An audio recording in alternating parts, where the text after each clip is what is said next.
Hello everyone! Today I'm going to show you a flip through of my summer journal. For the closer, I added this amazing red button and an elastic, and that's all. I also added this vintage ribbon on the backside to give it a finished look. I love how they look once they are finished, but I have to tell you that at the end I ran out of space, so I advise you that my fall journal is quite bigger than this. It is finished, so I will show it to you really soon. Now I let you with a flip through.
As you could see, we had a lot of fun, and I love to save all those daily moments into my journal so I can remember it over and over again.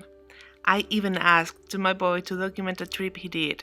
It was super fun, but please, look how he adds the washi tape. He does it better than me.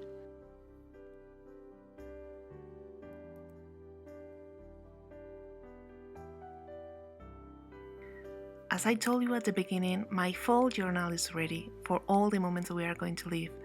But before starting a new journal, I want to give thanks to this one for all its help and how sweet and tender he was with me. Please take care. See you very soon. Bye bye.